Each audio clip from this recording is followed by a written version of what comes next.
Hello everyone, this is Globku from Magical Noob, and today I'm here to bring you up to speed on the events of Season 1 and 2 of Rivals.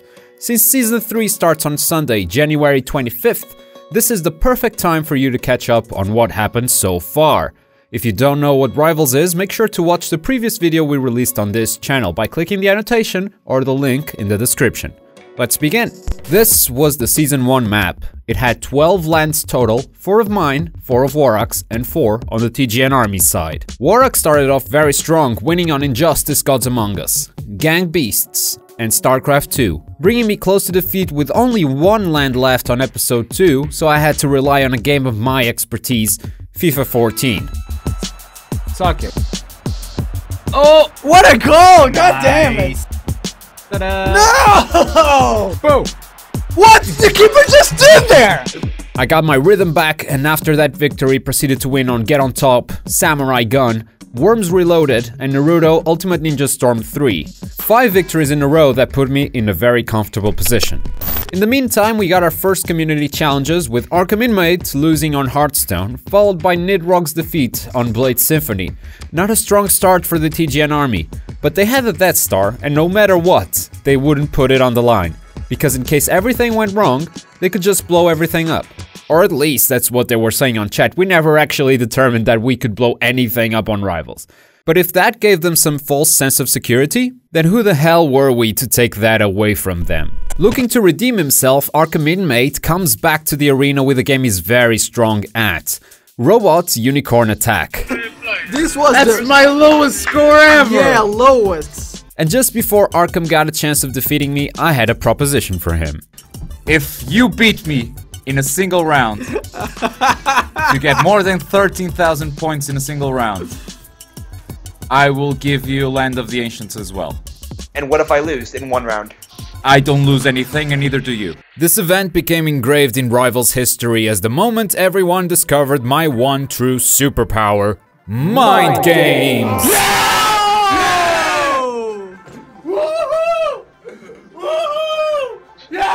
Warrock kept on losing hard versus both me and the TGN Army, which knocked him out of Rivals by week 6, with the final blow being struck on Towerfall Ascension.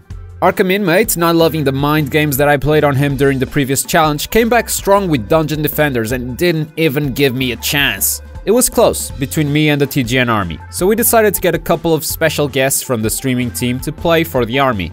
Kriana challenged me to Left 4 Dead 2 and Squee challenged me to Mass Effect 3. Both of them emerged victorious, but Squee's thirst for power took things a bit too far. Hey! What? Hey, Globku. What? Didn't you say that the Death Star can destroy the planet? Hang on, let me change the flag. Yeah, but like, I wouldn't... Yeah, I don't recommend doing that. Yeah. So I'm in charge, right? Wait, technically, So I- yes, but squeeze. Think So about it. which button is it this button? Is No, it this button right here? don't press the The button. this Squeeze. button right Squeeze, there? Squeeze. Stop I'm it. gonna press this. Um, What? Don't press the button, Don't press dude. the button. Are you Oh. crazy? Wait, I would listen to You're gonna them. blow up everything. He's just joking around. He won't do it. Yeah, I don't. just pressed it. Fortunately, the noobs managed to escape just in time through a portal that took them to a new planet. We didn't really know this planet's name, but we know its coordinates, R1 V4 L5, Rivals, and thus, Season 2 began. The map on Season 2 was considerably bigger, 30 lands total, 10 for each faction at the start of the season. Sleevy Wolf, one of the most regular viewers of the show, decided to make his debut on episode 2 with Yu-Gi-Oh! The trading card game. Since I was having a lot of trouble learning this game, I made a deal with another member of the army, Zemris. If Zemris would coach me and win this challenge, I would put 2 lands on the line the next time it challenged me. It didn't help much, as Sleevy Wolf won without having too much trouble, and Zemris was branded a traitor by everyone watching on chat. Zemris, wanting to redeem himself and save his reputation, immediately challenged me to League of Legends. He did win that challenge, but then he proceeded to lose on both One Finger Death Punch and Pokemon Showdown vs Warrock, which didn't really help his reputation as a traitor at all. Pandapaw, also new challenger from Season 2, challenged me 2 weeks in a row for a Hotline Miami speedrun and a match on Awesome Knots. After winning both of these challenges, he was the first community guy to have a +2 win-to-loss ratio, therefore earning him the title of the Panda Champion. There was a lot of back and forth this season, and in an effort to make a big impact on the map, we decided to have a war. Instead of our usual 1v1 challenges, this war would pitch 4 noobs against 4 community members on loadout. 8 territories were on the line, and the challenge consisted on a best of 7 rounds on different game modes. And it all went down to game 7, which the noobs ended up winning, but overall, it was very, very close. Fugaitas, who was a part of the noobs team during the war, felt bad for aiding in the army's defeat and tried to make it up by challenging me to Tetris. Unfortunately for him, he didn't manage to beat me, which raised a couple of eyebrows in the chat. Was he really trying to win for the army, or was he just another lowly traitor like Zamriz? Pandapaw came back to the show for the 3rd time, trying to get his 3rd victory in a row, but I managed to best him on Binding of Isaac Rebirth.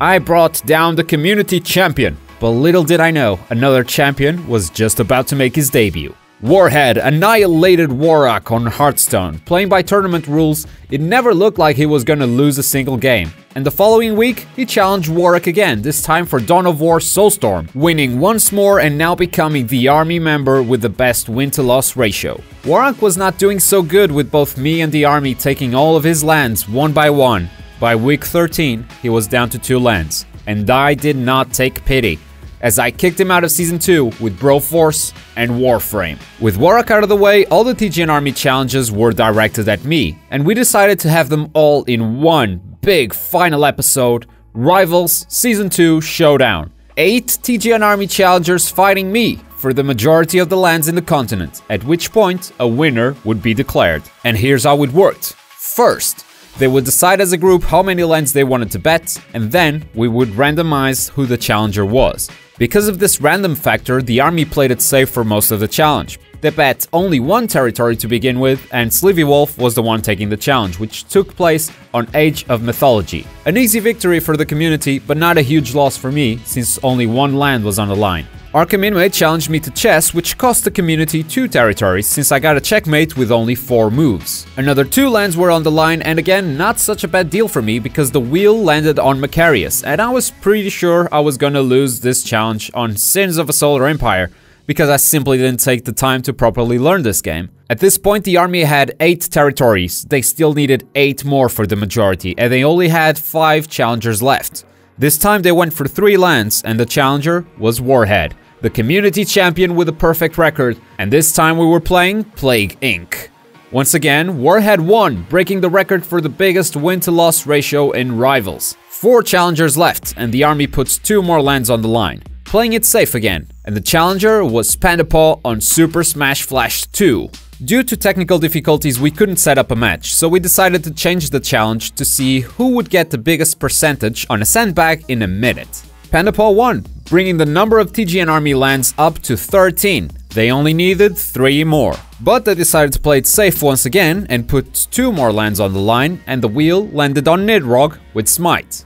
A 1v1 challenge, which I won due to Nidrogg's overconfidence, and that put the army in a very tough spot. They had 11 lands, needed 5 more, with only 2 challengers left. They decided to go with 3 lands for this next challenge, which was taken by Zaxki on a 1v1 match on Dota 2, which against all odds, I won. And it all came down to Eric Gust. The community needed to bet all of their 8 lands if they wanted to win.